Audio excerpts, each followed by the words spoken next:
Hey, what's happening, guys? It's Dave Brown here with jamplay.com. This is week 9 of Practicing Fundamentals, and we are working on some phrasing today. If you have any questions at any point about anything, you feel free to kick them over. We'll get them fielded, and I will do my best to answer them for you. But until then, we're going to dive right in. What is phrasing? It's probably a good place to start, right? Phrasing is figuring out different ways to say the same thing, okay?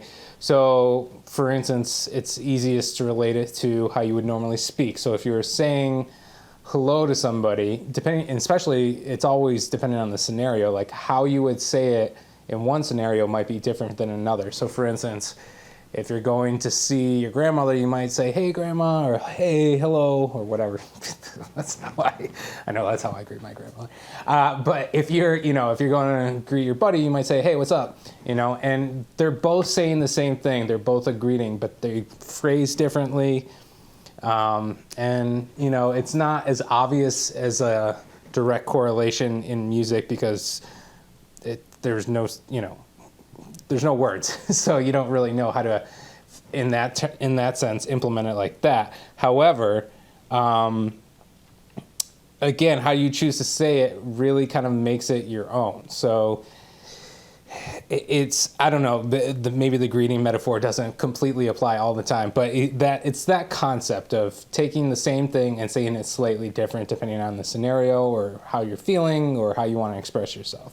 Okay, so basically what we're going to do today is we're going to learn the classic Amazing Grace, because it is a very pretty melody that is public domain, so we can teach it.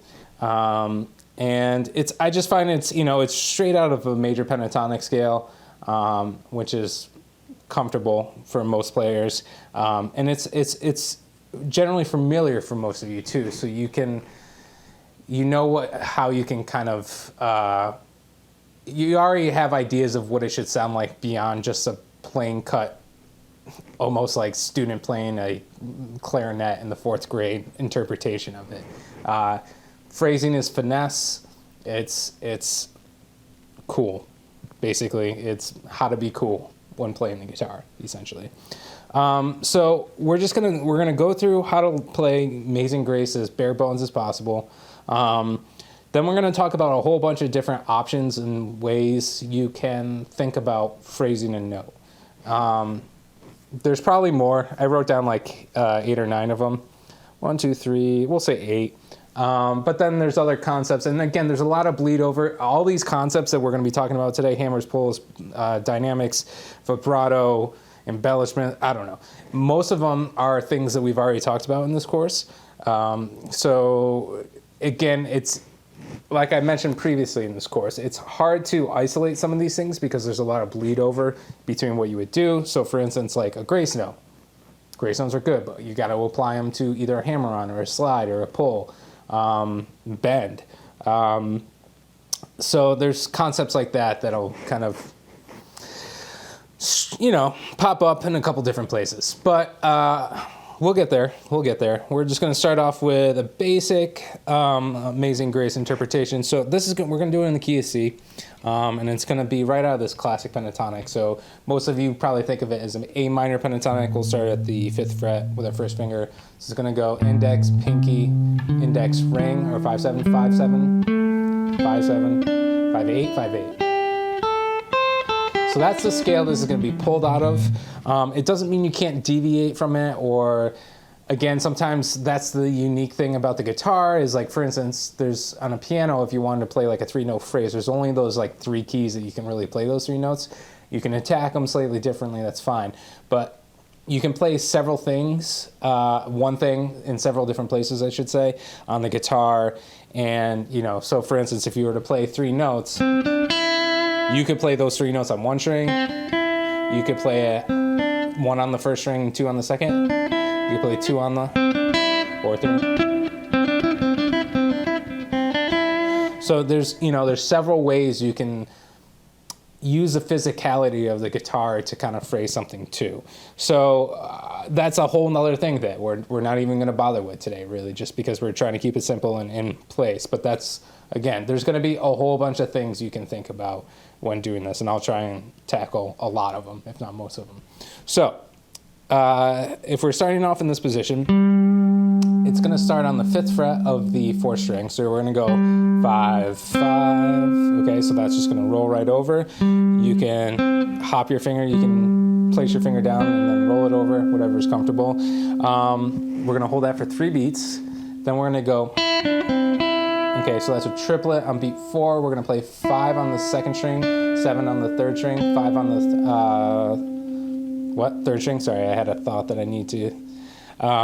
Okay, so, so after that, 5, so it's going 5, 7, 5, 5. So you're going to roll back over to the original note of the triplet.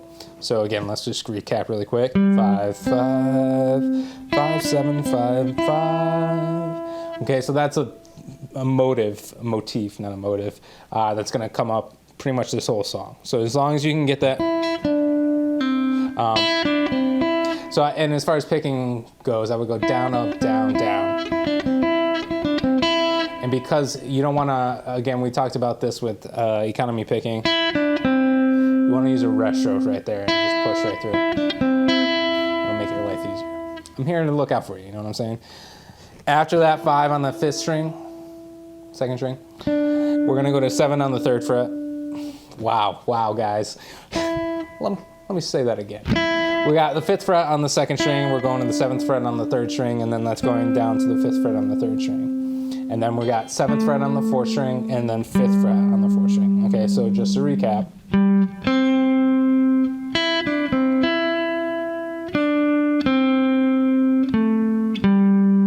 Okay, it's going to start exactly the same after that. So again, a lot of repetition within this melody. Okay, so that's basically the same phrase as before.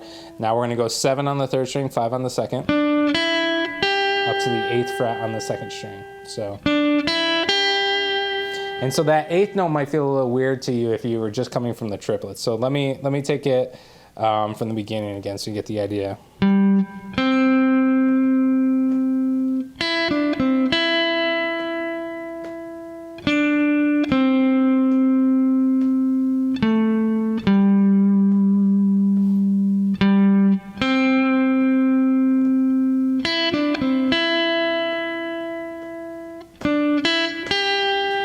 That has like a different feel than you're used to feeling on beat 4. So that's good to like really emphasize that as straight 8th notes, not swung 8th notes. You know, you could, it depends on the feel. Right now we're going for a more straight feel, except for these triplets on beat 4. But again, that's all a part of phrasing too. Like you could do like a second line.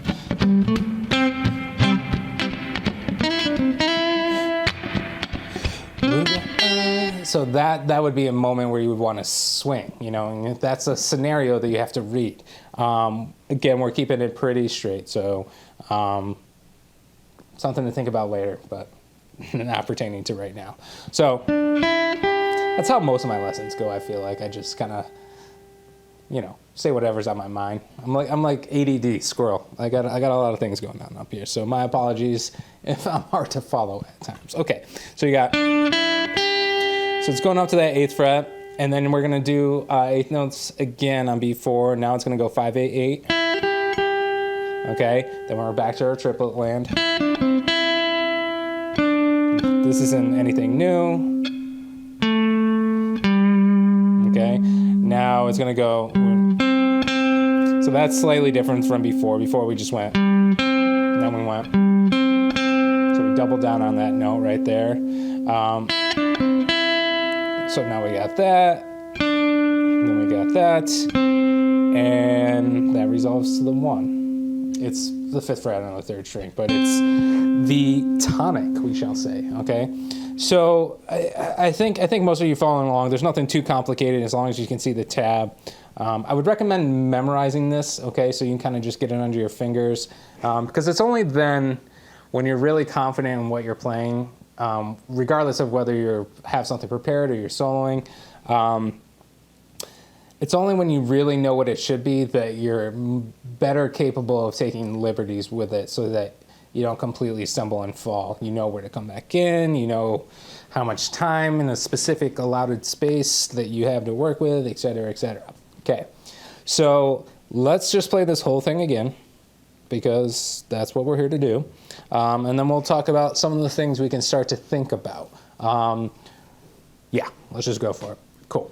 So we got 1, 2, 3, 4, 1, 2, 3, 4, and a 1, 2, 3, 4, 1, 2, 3, 4, 1, 2, 3, 4, 1, 2, 3, 4, and a 1, 2, 3, 4, and 1, 2, 3, 4, 1, 2, 3, 4, and 1, 2, 3, 4, and a 1, 2, 3, 4, 1, 2, 3, 4, 1, 2, 3, 4, and 1, 2, 3, 4, and a 1, 2, 3, 4, 1, 2, 3, 4, 1. Okay. So again, that's bare bones. And now we're going to take you through some of these concepts of what you can do with a melody to kind of embellish it.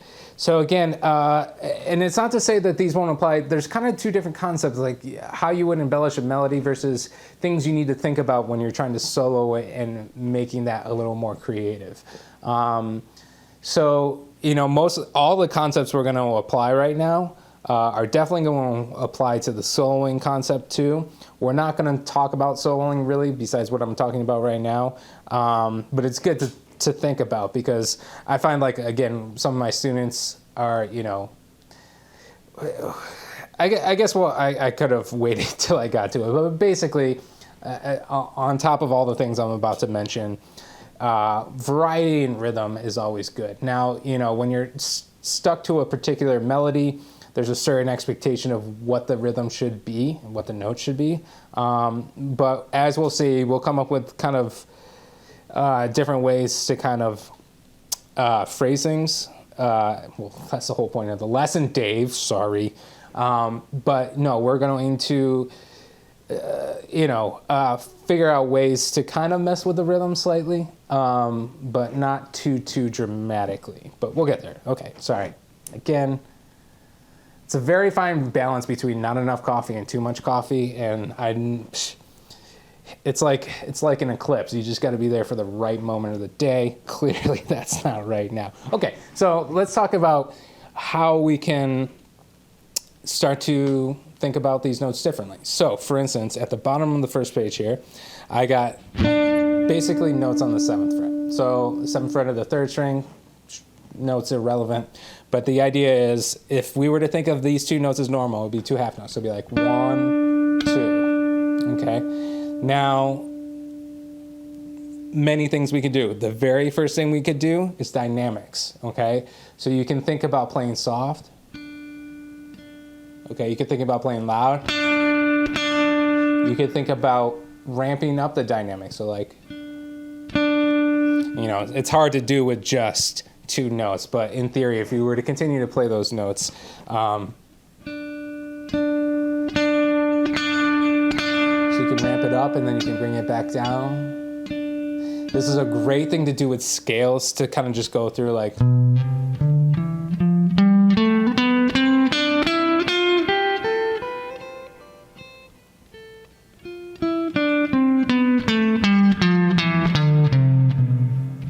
be careful how hard you pick. You might go out of tune, but that's the idea, and that's what you should be exploring. Your goal as a guitar player is to figure out all the little nuances of everything you're trying to do, so that you know how not to mess up. So, you know, if you're trying to play with more dynamics and you're pressing too hard, there's a certain point that you got to stop at. Okay, so that's one thing that you could do. All right, I'm just going to go through all of them really quick. And then we'll just kind of talk about how they could apply to the thing. But basically what we'll do is, I've written out another version of Amazing Grace, with all the bells and whistles. I call it the fancy version. So I'll walk you through that and see, so you can see how this is going to be played out in real time. But we'll also kind of go through it and just kind of explore these concepts too. Okay. Hammers and pulls. Just kidding, I skipped one. Vibrato would be another one. Okay, so we already talked about vibrato for an entire week. So for instance, normal note, 1, 2, 3, 4. And there's different types of vibrato. So there's a numerous, uncountable amount of ways you can articulate something your own way. And that's what makes music awesome, is because, there's a lot of cliches that are said, but people say them differently, and it helps, So there's vibrato. We talked about what I call the BB vibrato, which is pulling against the side, even though he kind of did some trickery. And then there's called the Clapton thing, where you kind of just push straight up. So again, there's a couple different options for vibrato that we'll add, and we'll talk about how to apply that. Hammers and pulls, so you can go, or I technically went the other way. I think you guys know what hammers and pulls are. We'll apply them in a second though. Okay, so slides. So again, it's hard not to, but so you can slide, or you can slide with vibrato.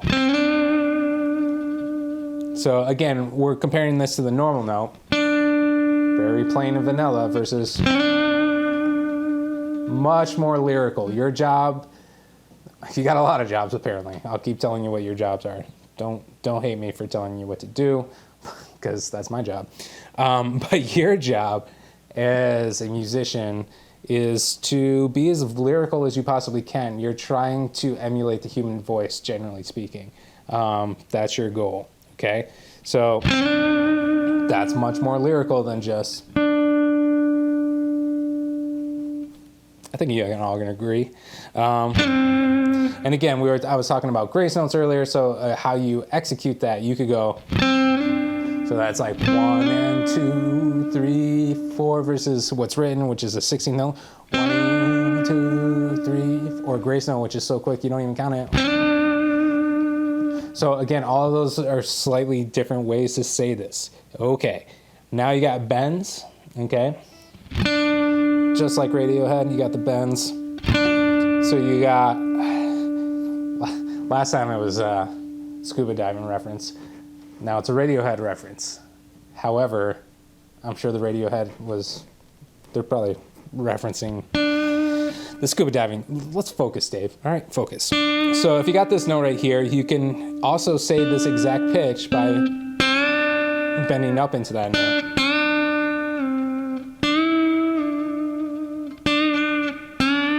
Ugh. Sorry, I've been playing my other guitar with 10s all day. So, that has a different sound versus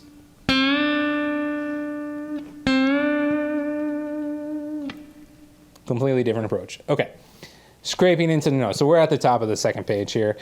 Scraping into the note just gives it a little more of a pizzazz, a little more spunk, freshness. Not freshness as in like it was just packed yesterday. Freshness as in, oh, you're getting fresh. Okay, so it just gives it a little more attitude. It allows you to dig into that note. So for instance, if you're just playing the note regular versus scraping into the note. So what I'm doing, I should probably tell you that. If I have my first finger on the 7th fret of the 3rd string, I'm taking my middle finger and my ring finger and kind of applying it to the 5th string and 4th string.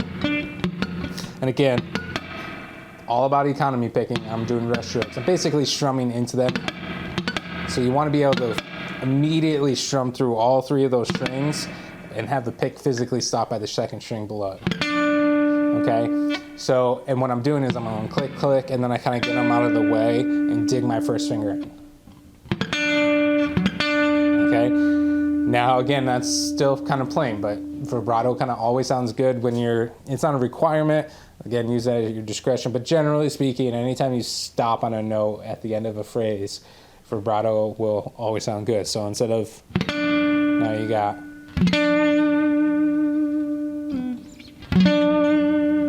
so instead of just, now you got, okay? You can lead into a note, so embellishments, okay? So embellishments, fancy flair. Like, so for instance, probably the easiest way to kind of think about this is if you had a major scale, right?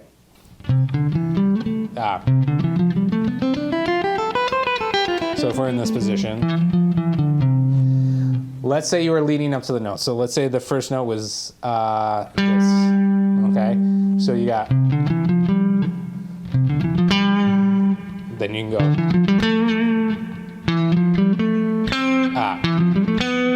I practice this, not at all.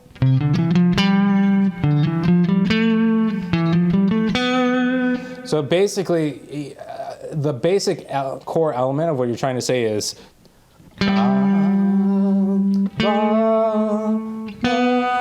but you're giving this kind of, several note run into it.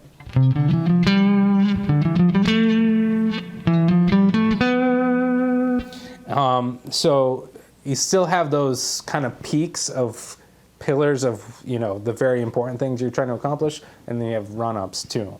And it doesn't have to necessarily be only a run up the scale. Really, I just think of it as any sort of embellishment. We'll see how that kind of plays out a little more later during the fancy version of Amazing Grace. But that's the idea. I think you're with me. Rhythmic placement, okay? So rhythmic placement just means maybe you don't want to put it exactly where it should be, according to this plain old version of Amazing Grace. Maybe you want to place the note, slightly before it's supposed to start, or slightly after it would hit. So instead of saying 1, 2, 3, 4, maybe you want to say 1, 2, 3, 4. Okay. You'll have to trust your ear, and you'll see. I'll walk you through this, but it's a kind of thing where it might get a little too messy if you don't, if you go overboard with it. Again, it's better to start here and work your way up than it is to throw in all the ingredients and hope for the best, right? But that's the idea of rhythmic placement. Then there's rhythmic deep displacement, okay? So rhythmic displacement is kind of a similar concept. And again, these are just the way I choose to call these things. I mean, people talk about them, you'll learn about them, but I'm not sure if these are official phrases. It's just what I chose to call them for today. So rhythmic displacement means kind of taking a phrase and slightly shifting it so that everything relative to the beat is still, or all the notes are still the same, rhythmically speaking, but everything's kind of shifted.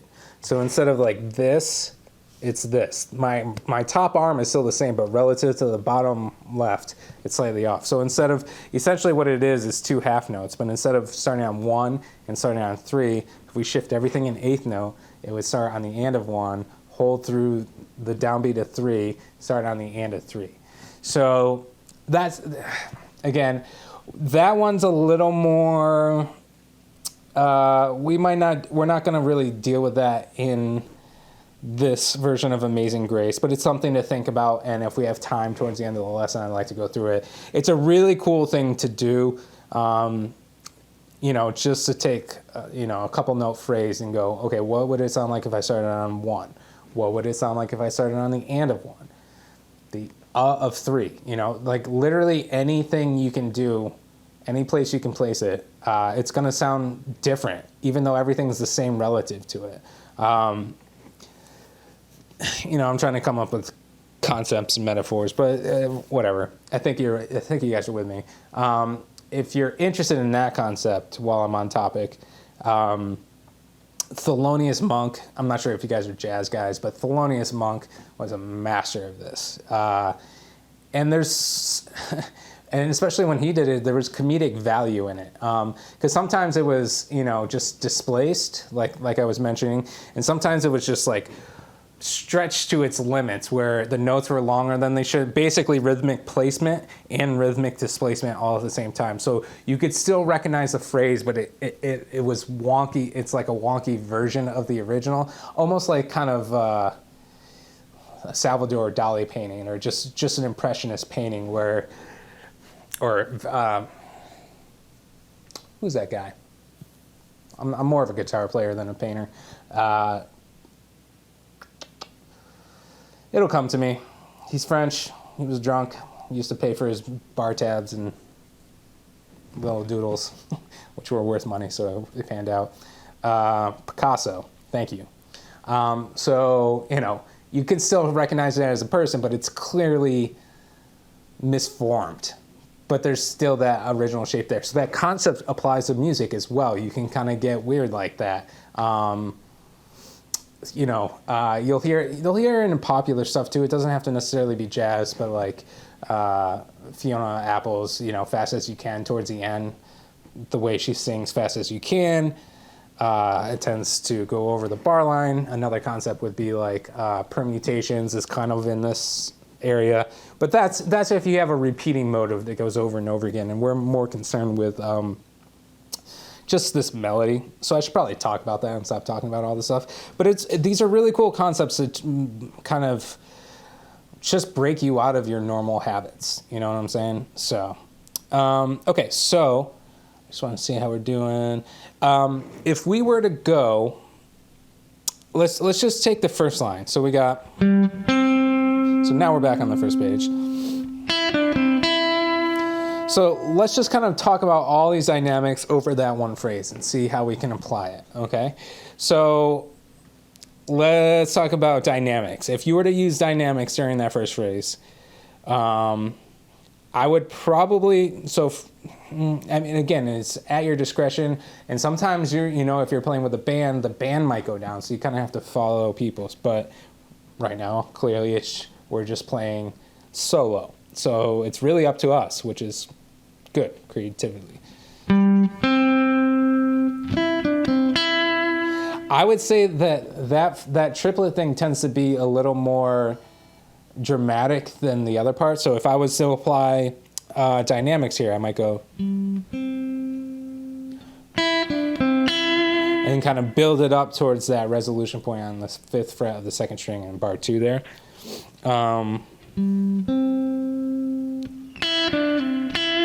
But it doesn't sound great if you're just going, you know, so it's discretion for sure. Okay. Vibrato. Again, anytime you're kind of hanging on a note, it's good to give it a little love. So if you got, you could just as easily go.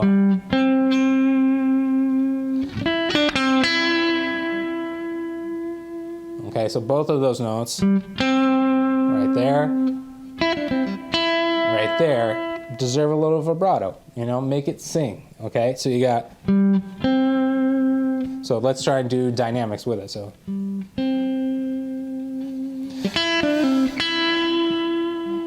Okay, you know, not the best. You know, again, because you're coming from that one note and it's decaying, if you immediately go full force on beat 4 on that very first note of the triplet, it's going to sound awkward. But if you kind of go, kind of ramp it up as you go through that triplet and as it climaxes on this, you know, have a little more volume going.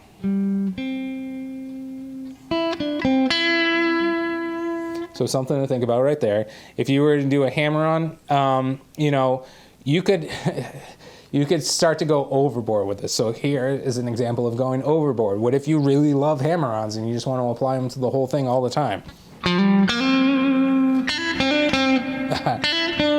Well, so for instance, when it goes from 7 to 5, that might be a pull. You know, that's a better option to pull, but you could hammer into 7. So, what? know, so you could hammer and pull everything. And at that point, it might get annoying. So discretion, discretion, discretion, okay? Just because you have a cabinet full of ingredients doesn't mean you need to throw everything in the pot. But at some point, you'll hit a critical mass and it'll sound like the way you want to hear it. And really, that's what you're going for. Like, is it missing something that you want to hear? Is there something there that you don't like about it? Your discretion is the name of the game. So yeah, you know, clearly I wouldn't probably do that. But that, you know, that it's kind of funky. 2, again, all about context. 1, 2, 3. What? See, it doesn't even work. But it could. Again, it's not something I would do, but it's not hip. It just might be a little busy for my personal taste. So what about slides? You can go, you know, you can make everything a slide, and then now there's no more room for hammer and pull. So you might, again, some notes are better for slides, some notes are better for pulls.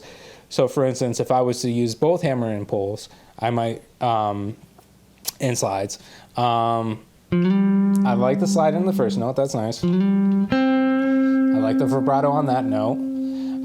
I kind of like sliding into this note. We're going to do that a lot in the fancy version of Amazing Grace. And then I would probably do a pull there. That feels pretty natural. Right? And again, that note sounds a little plain, so you might want to slide into that note again. So like, I would probably, if I was to apply all those things to here, I would probably go slide, vibrato, and even vibrato here. Oh, what? Okay, and so again, the slides can be, you know, grace note from a fret below. You can do a whole step.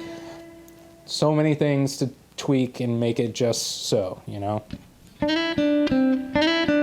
So anyway, so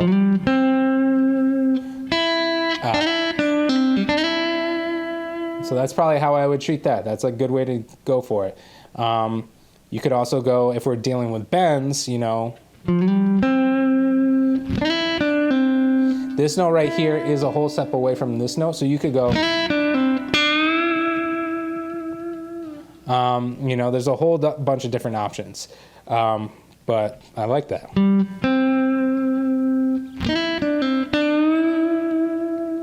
Again, you could just do a normal bend. You could do a bend with vibrato. You could do a grace note bend. So, or you could do kind of really lean into it. You know what I'm saying? Discretion. Scraping into a note, for instance, this, I would probably scrape into that. That's a good one. We're going to be doing that in a second.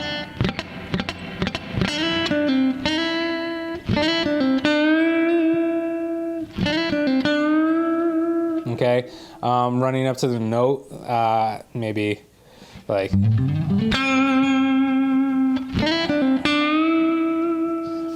know, there's a whole bunch of stuff you can do. I'm not even going to bother with rhythmic displacement. Well, let's talk about rhythmic displacement. Oh God, I'm making a mess. New phone, no cover, does not want to stay put anywhere. I don't even know if I'm going to need it, but just in case, I want to get it ready. Yeah, so like, what if you were to put the rhythmic placement? So for instance, there's 3 notes at the end of that phrase on that triplet. So 1, 2, 3, 4, and a 1. So if you were to keep those same 3 notes, you could alter the rhythm slightly. So you could go like and 4 and, so like 1, 2, 3, and 4, and 1, 2, 3. You're still basically saying the same thing, but it's slightly different. What we're going to do a lot, which you probably got a glimpse of if we've gone on to the second page, not a lot, it's only going to happen twice, but instead of going triplet trip, not triple at 1. You could go 8th note followed by 2/16. So instead of, maybe it's more. Okay, so it's just concepts of like that of, you know, you got a 4-note phrase. Well, those 4 notes could be 16th notes. They could be 4 8th notes. They could be 2 8th notes, and I'm losing track of the math, but you get the idea.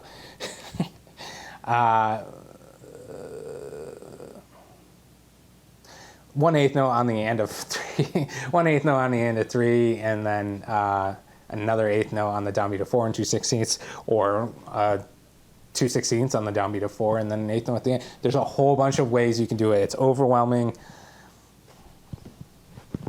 You know, you're the artiste. Okay? Yeah. I think that's pretty good. We're going to go through the fancy version now. And so I'll teach that to you. It's definitely more fancy than the plain version, rightfully so. And I'll talk about like why I chose all these options, but and hopefully if we have time towards the end, we'll take questions and we will definitely go through, hopefully go through the rhythmic displacement concept against a click or a drum backing track. It's better against a drum backing track. So yeah, let's go through this. So instead of just playing like I did before, I kind of like the idea of sliding into that first note. But, and again, they have a slightly different option. Like if you go on the 4th fret slide in versus a whole step, you know, it's player's choice, but I'm going to tell you to play the 3rd fret. Now that vibrato can be a little difficult because you're using the same finger and you're kind of hopping over. But we're going to give that note vibrato right there. That's good. We're going to scrape into the note. So this first measure is basically what I was just talking about. So again, scraping through the 4th and 3rd string, hitting that 3rd fret, and then that 3rd fret is a grace note, so it's immediately slid into the 5th fret. So it's basically, but, okay. We're going to establish that pull sounds nice, and then we're going to do that bend. Okay, so we got, again,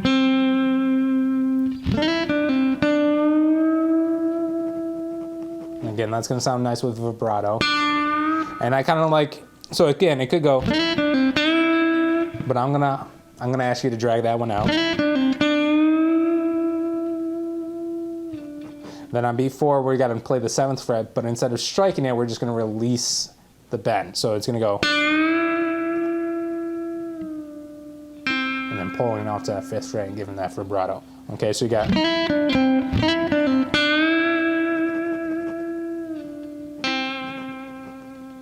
Okay, and then we're going to do another scrape, except this one's just going to be 1 string. The 5th string is going to scrape, and then you're going to hit that 5th fret and immediately slide into the 7th fret, on the 4th string that is.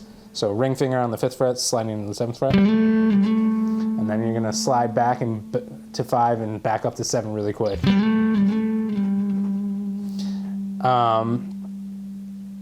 Okay, so that in total right there is. So if we were to play up into that, you got, let me get that better.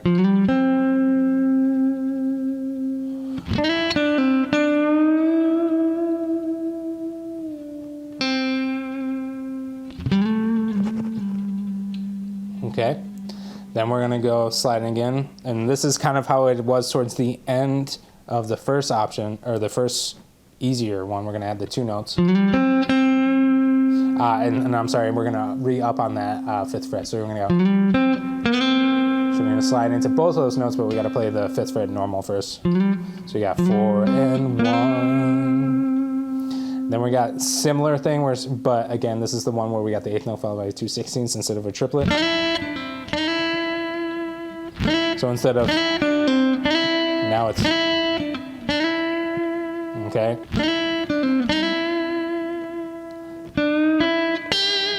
So as we lead into that part right there, we're going to play the 7th fret and kind of bend it slightly. So this is something I like to refer to as a tweak. It's not like a full bend, you're not bringing it back down. You're just kind of bending it slightly sharp, and then you're muting it before you release it, right? Then we're giving that 8th fret some vibrato.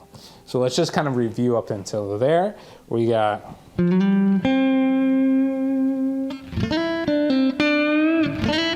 Sorry, let me do that again.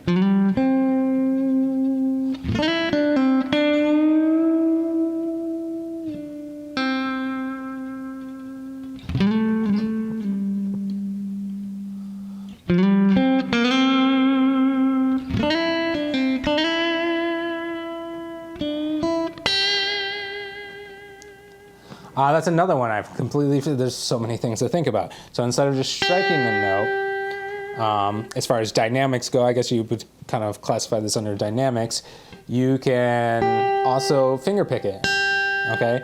Which, you know, sometimes that's just normal. Sometimes that's a snap, like chicken picking, right? So that one feels good to kind of snap. So what I'm doing is instead of using my pick, I just get my index finger kind of under the string and snap that string up. So I got... It just gives it a little more higher end clarity that really makes it stick out in the mix, which is nice. Okay, so then you got, which is generally what it was before. Before it was just, but now it's gonna go, we're gonna slide into that 5th fret, pinky up at the 8th fret, and then we're gonna put our middle finger on the 6th fret and give it a full set bend. So you're gonna want both your 1st and 2nd finger down it. So it's gonna go. Okay, so let's pick it. So we got, so from that bend,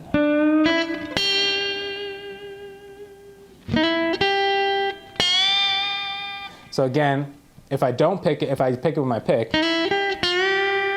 still pretty good, still pretty poignant, but when I snap it, it sounds way cooler. Then we're going to do a similar thing that we already did before. We're going to scrape into that.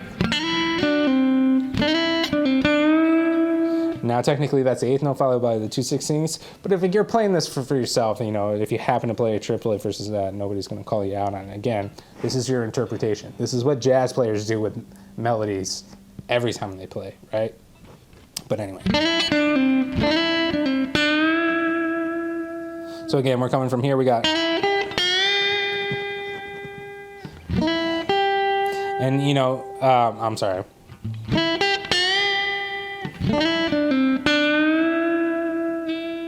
Now, instead of just bringing that down, we're going to strike it, but instead of just striking it, we're going to take our 1st finger and slide from the 5th fret and into that note and give it all that vibrato, but only striking it once. Okay, so you got...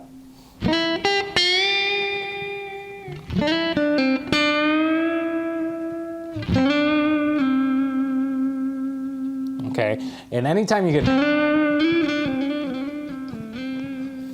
not the greatest example in the world, but anytime you can slide on one string with only one pick, that's a very vocal thing you can do, and that's, you know, especially indicative of slide playing.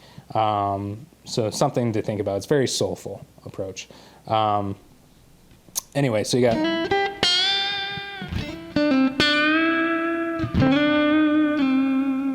Now here's what I would call an embellishment. What we're gonna do is basically a lick into the next note.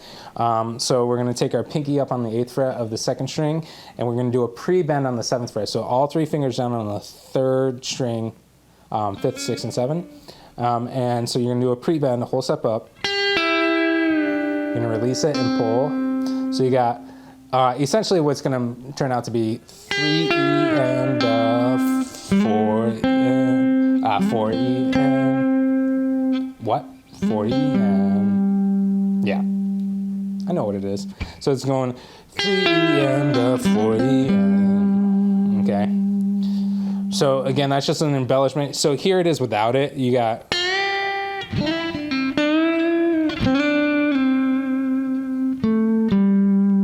okay, or with this embellishment we got,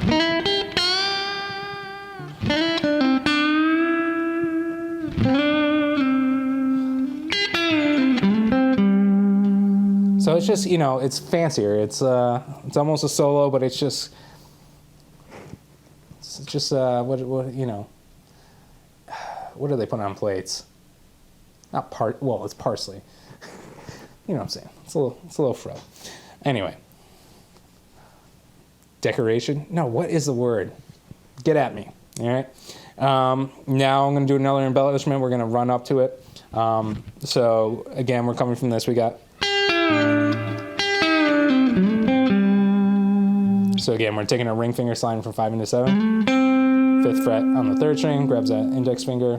Index finger grabs the 5th fret, the other way around. And then index grabs the 5th fret on the 4th string. Now we're going to kind of do this cut through run, or this major pentatonic. We're going to go hammer in 3 to 5 on the 6th string, same thing on the next string on the 5th string. So yeah. Then you're going to strike that 5th fret again and slide into 7. And then 5 and 7, hammer 5 into 7 on the 4th string. So you got. Okay, so essentially you're just saying, right? But instead, just embellishments. So let's take it from that bend. So you got.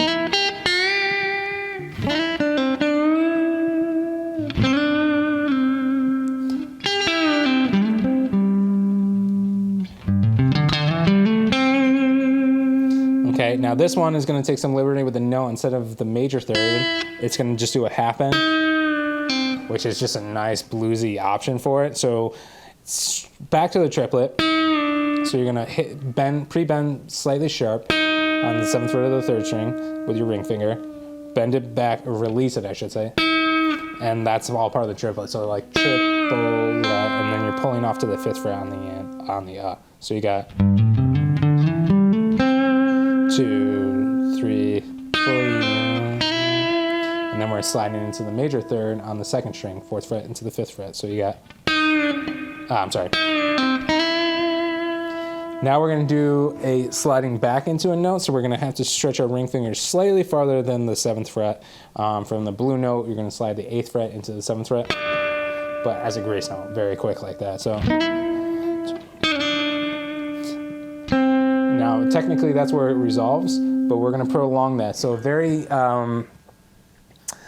cool thing you can do, it's a very churchy thing to do. Instead of going directly to the 1, you prolong it by going to the 4. It's the amen thing. Amen. You know what I'm saying? So very, very appropriate in a song like this. So basically, and then we're going to harmonize it. So this is even something else that we didn't even talk about, but it'll be fun to play. You don't have to completely understand what's going on. Essentially, what I'm doing is playing that 4 chord or an F with a C shape, and then eventually resolving into the C chord, but harmonize. So anyway, this last little part right here is you're going to hold this triad, ring, index, in the middle. Then you're going to play that 7th fret again, and then you're going to put your pinky down on the 8th fret of the 2nd string and strum that chord again. Then I would bar your 1st finger, so you get that 5th fret. So you got. Then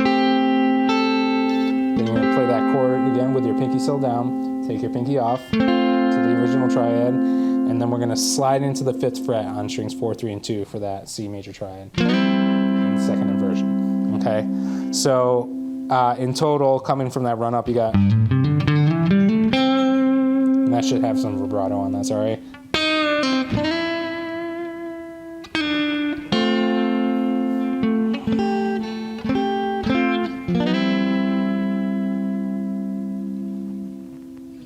Right. It's kind of a lot to just play all at once. Let me just run through the first half, the second half, and then we'll put it all together. So it's got.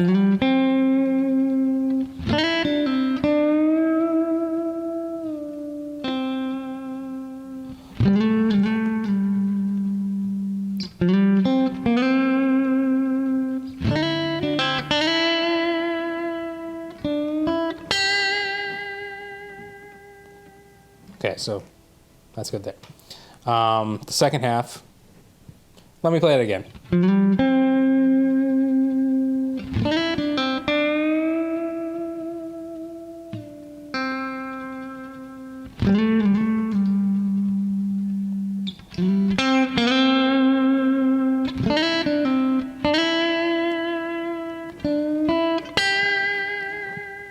Okay, so now the second half again is going to go. Sorry, I did a triplet. So like,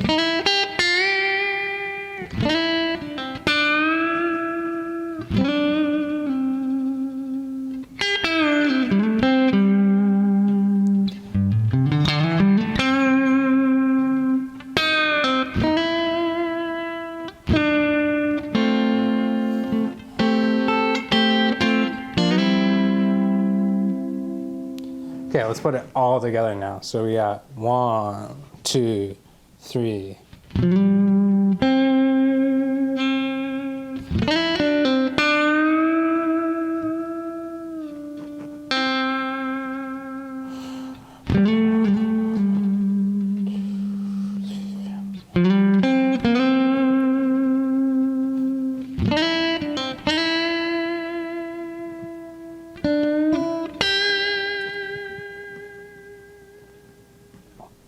Two, three.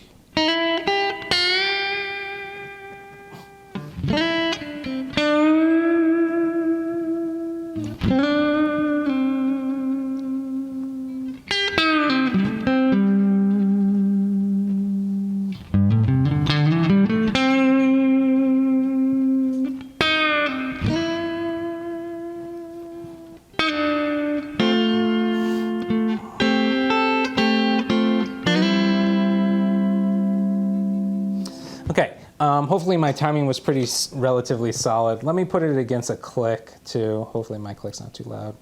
One more time, and then we'll take any questions if we got them. So we got 1, 2, 3.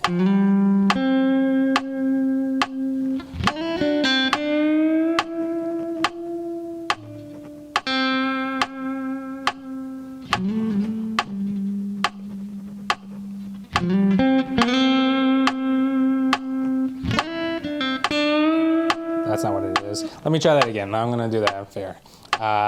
Sorry. It didn't not sound right, but it was just one of the other ones right there. So fair shot. Here we go. 1, 2, 3.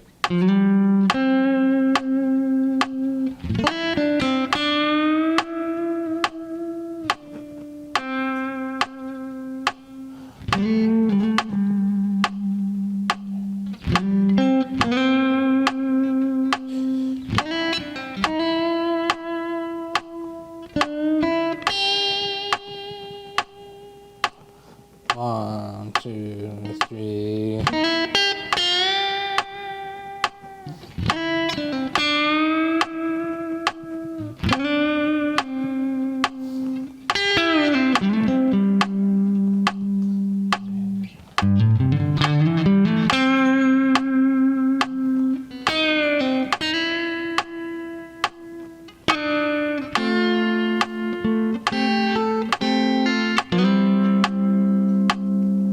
All right.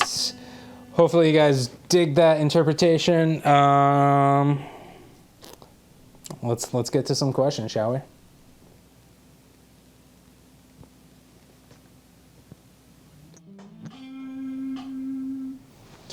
I'm good. I'm good to go for questions. Sorry, I was just watching them on Facebook and I was still going. I guess we're good for questions. I am here for you. We got 2 of them tonight. Question number 1. What is your combination? No, wait, just kidding. That is the second question. First question. What's the deal with these Z coil pickups? Let me tell you. They are single coil. These were actually Leo Fender's last design before he died. This is a G&L guitar. L stands for Leo Fender. It's basically a Fender. So these were the last pickups he designed, and the coil split, it's not like a coil tap or a coil split like in a humbucker. They've just sort of separated the poles slightly so that it reduces hum, essentially. There's no 60 cycle with these. They're not necessarily officially noiseless, I don't think, but that's kind of the idea. More balance, I guess. And then the other question is, what is your go-to combination of phrasing choices that you like to use the most when you play? Now, that is a loaded question because, you know, it's there's a whole bunch of different stuff that you can do. I find that combining vibrato at the end of any combination is always good, so that's always good to throw in the mix. I find that slides with hammers and pulls, so whether you're sliding into a note and then hammering on after, so you get like 3 notes, you know, at least 3 notes, or a pull and then slide, and then vibrato again, so like combination of 3. That concept also applies with like the bending, so you can kind of got like, you know, so that's a combination of a bend, pull, slide, and vibrato. So that's, hold up, I already lost count. Bend, pull, slide, vibrato. That's 4. You know, you can even mix in some dynamics in there too. But that's the general idea. Trying to think of any other good combinations, but really that would get the job done. All depends on the scenario. There's a lot of good options, but anything you can do more, like I was talking about before, being more vocal and moving around a lot on one string, and anything that you can do to facilitate that, whether that's slide, hammer. I mean, there's right there, like you could slide, hammer, and then slide again, and then bend.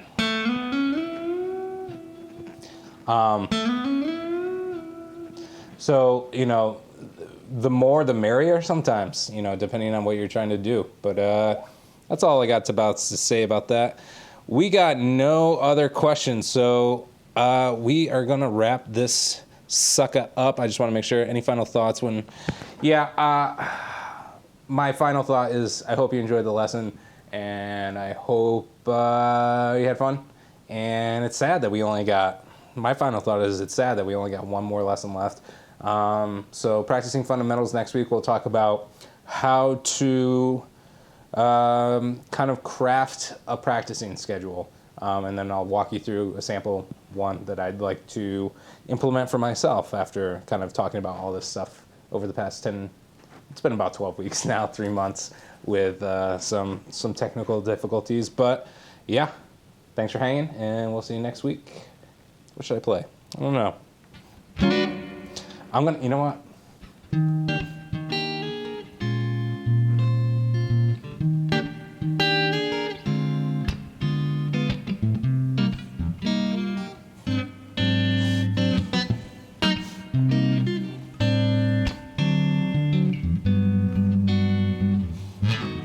Oh.